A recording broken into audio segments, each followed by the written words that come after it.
Shalom saudaraku, pagi hari ini kita merenungkan firman Tuhan dengan judul Ada Kemampuan dari Tuhan bersama dengan saya, Fani Paendong.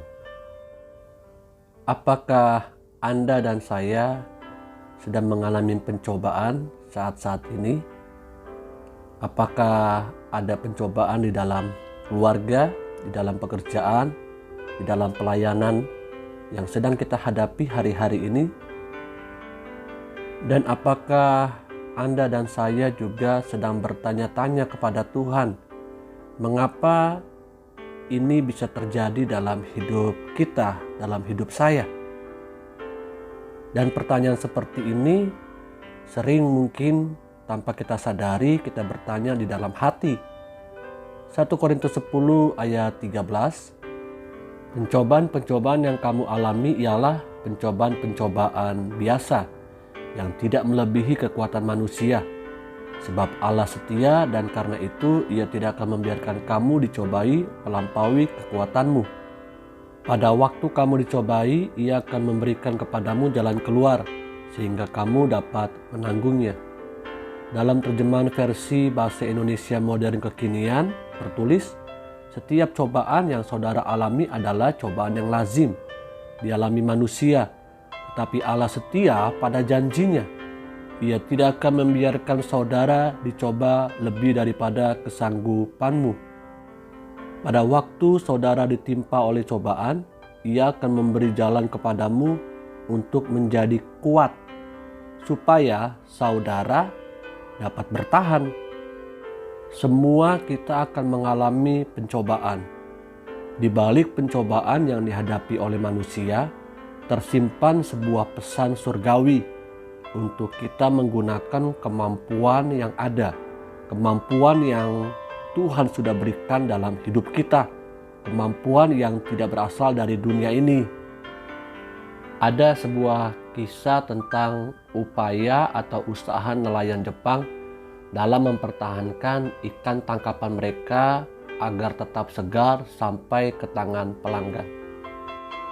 Untuk mengatasi hal tersebut, maka paguyuban nelayan di Jepang mengusahakan adanya freezer atau lemari pendingin dibawa di atas perahu. Tujuannya adalah agar ikan tangkapan tetap beku dan tidak membusuk sekalipun telah mati. Namun upaya itu ternyata tidak juga bisa memuaskan pelanggan untuk menikmati ikan segar, saudaraku. Mereka mengatakan bahwa cita rasa ikannya telah berkurang karena sudah mati dan dibekukan.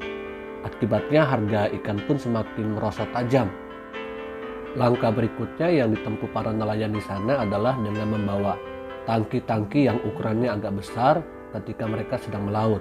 Ikan-ikan yang telah dijaring selanjutnya dimasukkan ke dalam tangki-tangki dalam keadaan hidup. Ikan-ikan tersebut dijejalkan, dipaksakan masuk dalam tangki tersebut.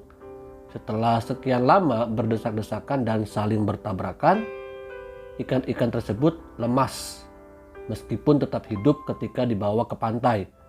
Namun, masyarakat Jepang tetap tidak suka menikmati ikan lemas karena cita rasanya berbeda dibandingkan dengan ikan yang masih sangat segar, saudaraku.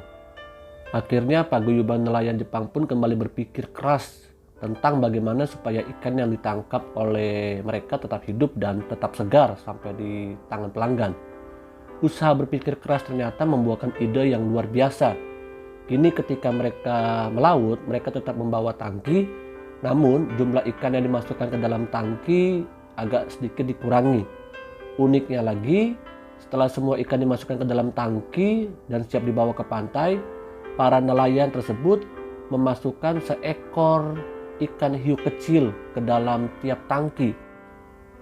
Ikan hiu yang sudah dimasukkan ke dalam tangki akhirnya memang memakan ikan-ikan yang ada di dalam tangki hasil tangkapan para nelayan. Namun jumlahnya tidak terlalu banyak. Sementara itu ikan-ikan lain pun lari dikejar-kejar hiu yang berada dalam tangki itu. Alhasil ikan-ikan tersebut tetap dalam kondisi siaga dan takut yang tanpa disadari telah tiba sampai di pantai. Pelanggan pun merasa puas memperoleh ikan yang tetap hidup dan segar. Saudaraku, tantangan dan masalah merupakan tanda bahwa kita masih hidup. Demikian seorang filsuf pernah bertutur.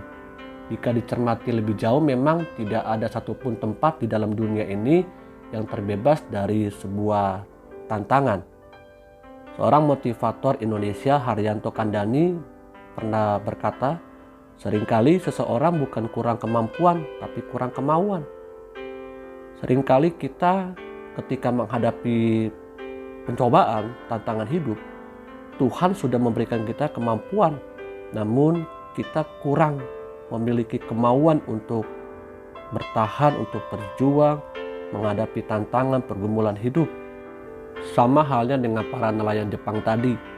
Mereka berpikir bahwa mereka tidak bisa menghadapi pencobaan, tantangan untuk bisa memuaskan para pelanggan mereka. Namun mereka mendapatkan kemampuan, mereka mendapatkan pencerahan dengan ide-ide. Saya percaya itu datangnya dari Tuhan, sehingga mereka bisa menghadapi tantangan, pencobaan. Dan saya percaya Tuhan juga memberikan ide, kreativitas, kemampuan buat kita semua. Amin.